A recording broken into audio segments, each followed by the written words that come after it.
A mechanical man will be more than that. More than just a hired hand.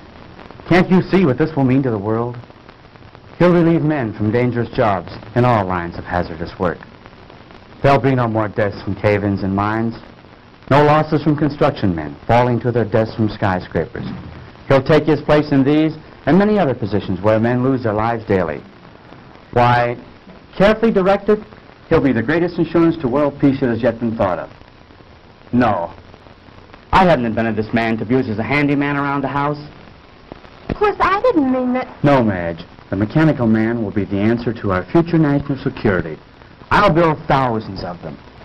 Can you see an aggressive country attacking any country which has an army of steel men who can't be killed? But, Dr. Morton, I thought you were interested in this purely from the scientific point of view. And I am. But if I can give the world more, I'll not stop there. Now, Frank, don't get excited. Believe me, my friends, I am not unduly excited. But the prospect of what we are about to create here is tremendous.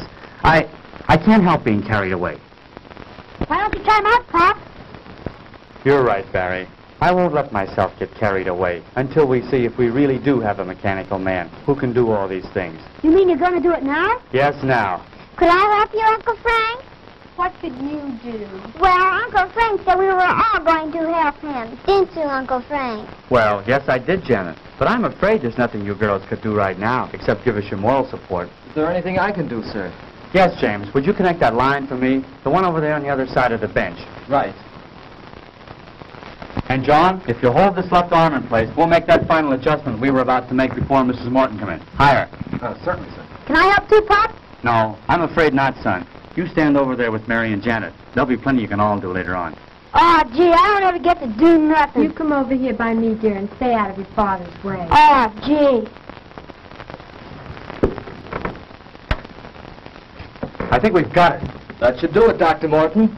Well, I guess that just about gets it, sir. Good, good.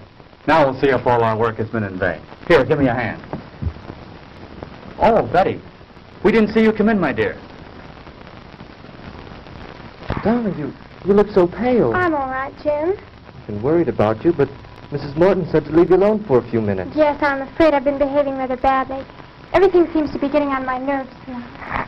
Well, everything will be all right now, Betty. I'm glad you're here. We're just about to prove our experiment. Dad can make them walk, Betty. That's fine, Barry. I'll be with you in a moment, dear. Please go on. Don't let me interrupt your work. Come over here by me, dear. All right.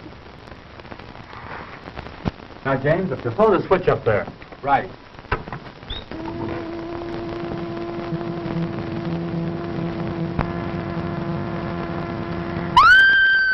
Quick, James, the switch. What is it, Betty? Tell us. It moved. It moved. Yes, I know. I was just about to set the man up and start him walking. But did you see that expression in his face? No. No, I don't know what you're talking about. There's no expression in his face, Betty. He's just a mechanical man. But he looked at me. I swear he was staring at me. There now, dear. You're all upset again. Come with me. Oh, I'm sorry, but I... Better take her upstairs, Madge. Give her a sedative. I will, Frank. Come with me, dear. All right. Shall I come along? No, James. I think it's better if we go alone. Dr. Morton, do you think that... No, she'll be all right, James. Now, let's get back to where we were.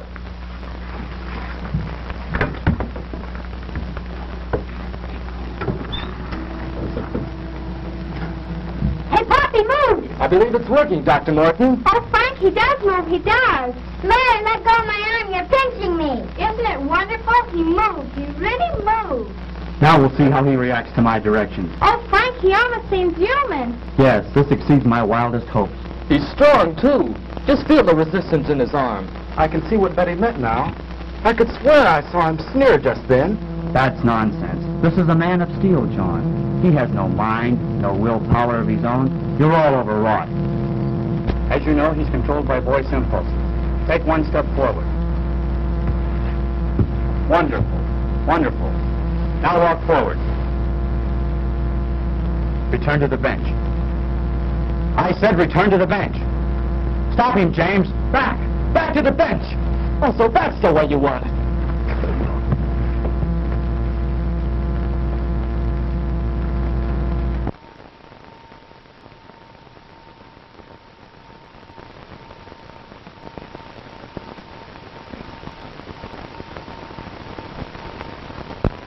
How is he? Just seems to have had the wind knocked out of him. What was that? It sounded like Betty. You take care of James. I'll go see.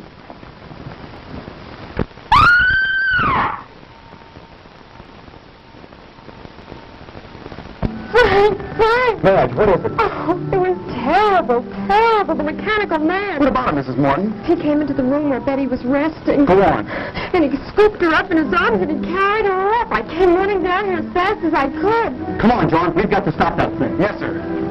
Oh.